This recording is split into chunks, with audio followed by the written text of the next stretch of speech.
ये जो हमारा अखंड भजन नहीं होता, जो हमारे हृदय में उत्साह नहीं बढ़ रहा भगवत प्राप्ति का, उसका कारण है ब्रह्मचर्य का नाश। जितना एक कामुक व्यक्ति अंधा होता है, उससे बढ़कर कोई अंधा नहीं होता। नेत्र दोनों फूट जाए उसे अंधा नहीं कहते, उसको तो मार्ग नहीं दिखाई देगा। लेकिन जो कामुक पुरुष है, जो मदांध है, जो विषयों में अंधा, उससे ज्यादा अंधा कोई नहीं होता। लोग परलोक सब कुछ नष्ट कर लेता है। जिसका ब्रह्मचर्य नाश है वो कभी भी धर्म से युक्त नहीं रह सकता। ये भगवान शंकर का अमिट सिद्धांत है कि जो वीर के साथ खिलवाड़ करता है वो साक्षात मृत्यु का वर्ण कर रहा है। जो अपने इस जीवन शक्ति, वीर शक्ति को नष्ट करते हैं, उनका लक्षण है वो चिड़चिड़े स्वभाव के हो जाते हैं, थोड़ी सी बात में बहुत गर्म हो जाते हैं, दूसरों को अशांत बना देते हैं, खुद अशांत बने रहते हैं, थोड़ी थोड़ी बात में वो बहुत बड़े अपवित्र कार्य कर बैठते हैं। जिन्हें ब्रह्मचर्य व्रत रखने की बात जिनके जीवन में आए, वो महाक्रोधी हो जाते हैं, ईर्ष्यालु हो जाते हैं, पापात्मा बन जाते हैं और घोर विषयों के गुलाम बन जाते हैं। जैसे जैसे उनकी जीवनी शक्ति नष्ट होती, वैसे वैसे उनको लगता है कि विषय में सुख और है, इससे नहीं तो इससे,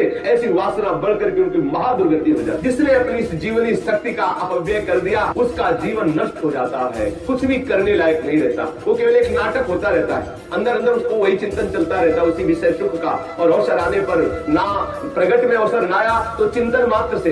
देखो, इस शरीर में कहीं भी वीर की शक्ति की थैली नहीं है, जैसे पित्त की थैली, ऐसे ऐसे अलग अलग, ऐसे कहीं भी कोई कोष नहीं, कोई ऐसा शरीर में स्थान नहीं है जहां से आज भी डॉक्टर ऑपरेशन करके निकाल सके कि देखो ये वीर शक्ति का स्थान है। हर नस नाड़ी में वो व्याप्त शक्ति है। जब आप मन से संकल्प करते हैं, उसी समय वो पूरे शरीर से संचित होकर एकत्रित हो जाती है। उस एकत्रित होने वाली नाड़ी का नाम है मनोवाक। और जिस समय आपने काम का संकल्प किया, उसी समय आप बेकार हो गए। वो भले किसी कारण से बाद में वो शक्ति नष्ट हो, लेकिन बेकार आप उसी समय से हो गए। जो ब्रह्मचर्य छीण करता है, उसकी स्मृति का नाश हो जाता है, नेत्रों में कम दिखाई देने लगता है और लघु शंका के साथ वीर शक्ति का स्खलन होने लगता है। वो जान नहीं पाता, उसकी जीवनी शक्ति नष्ट होने लगती है। वो बिना किसी कारण अशांत बना रहता है, लाखों चिंताएं उसके मन में डुलने लगती है, वो दुर्बल होने लगता है, बड़ा निद्राल का वो वशीभूत हो जाता है, जरा सा निद्रा, और मोटापा बढ़ जाता है, आलस्य बढ़ने लगता है, उदासी आने लगती है, हृदय में घबराहट पैदा होने लगती है,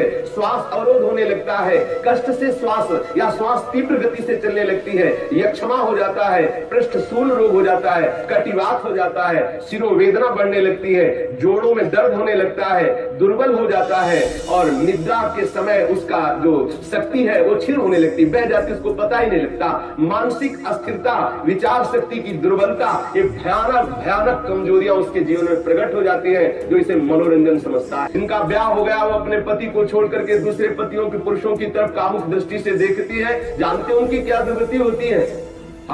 पति वंचक परपति रति करई, नौरो नरक कल्प शत परई, और विधवा होए पाए तरुणाई, अगला जन्म होगा और वैधव्य को प्राप्त हो जाएगी। जो पुरुष अपनी पत्नी का त्याग करके पर स्त्री से गमन करता है, तो नरक में जाकर के उसको तपाए हुए लोहे की लाल लाल ऐसे स्त्री आकृति से उसे हजारों वर्षों तक चिपकाया जाता है, जलता रहता, वहां मरना तो है नहीं।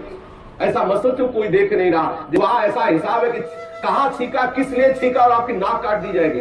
मतलब वहां उंगली उठाने पर आपको दंड है, किस लिए उठाया, किसको उठाया, किस कारण से उठाया, किस समय में उठाया, एक एक वस्तु का हिसाब है। आप समझते मुझे कौन देख रहा है, क्या जान रहा है, मौज मस्ती ले लो। ये मनुष्य जीवन कुछ समय दिया गया, आप चाहे जो कर लो, चाहे जितना दुराचार कर लो या सदाचार करके श्री कृष्ण को रिझा लो या दुराचार करके नरक की यात्रा कर लो। जो अपनी ब्रह्मचर्य शक्ति को नाश करता है तो उसकी शारीरिक शक्ति नष्ट हो जाती है, चेहरा पीला होने लगता है, चेहरे में झुर्रियां पड़ने लगती हैं, नेत्रों की शक्ति जाती रहती है, नेत्रों के आसपास नीली नीली रेखाएं प्रकट हो जाती हैं, आंखें धंस जाती हैं और चेहरे में वो कांति नहीं रह जाती, अर्थात कांतिहीनता आ जाती है, याददाश्त नष्ट हो जाती है, कोई आज्ञा भूल गए। क्यों भूल गए? क्योंकि ब्रह्मचर्य नहीं, मेधा शक्ति क्षीण हो गई।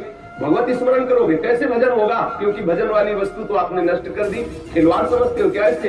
ये मनुष्य जीवन आपको मिला है भगवत प्राप्ति के लिए। सावधान, संतान भी प्रकट होगी तो महावीर और भगवान का प्रेमी महात्मा पैदा होगा यदि आप ब्रह्मचर्य से रहोगे। और कुमारगामी रहोगे तो अप्पू गप्पू पैदा होंगे, भी जूतों से मारेंगे आपको और बुढ़ापे में पानी नहीं देंगे, सड़ोगे ऐसे पर। जो सावधानी पूर्वक इसकी रक्षा नहीं करते, उनको अनेक बार बड़ी बड़ी भारी विपत्तियों को भोगना पड़ता है। आप क्या समझते हो? जिस वीर शक्ति से ऐसे सुंदर संतान की उत्पत्ति होती है, उसी वीर शक्ति को आप मनोरंजन में नष्ट कर रहे हैं। ये हत्या है, हत्या।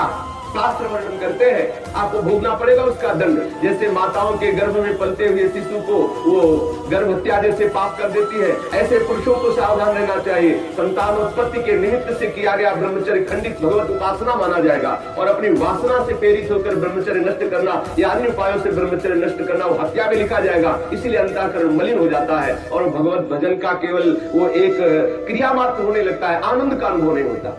वो सोचते हैं कि मैं विषय में अपनी ब्रह्म शक्ति को नष्ट करके, बादाम पा करके, दूध पी करके, मकर ध्वज खा करके और अपने को फिर पुनः पुष्ट कर लेंगे। ध्यान रखना, ये जितना पाओगे उतनी वासना पुष्ट होगी।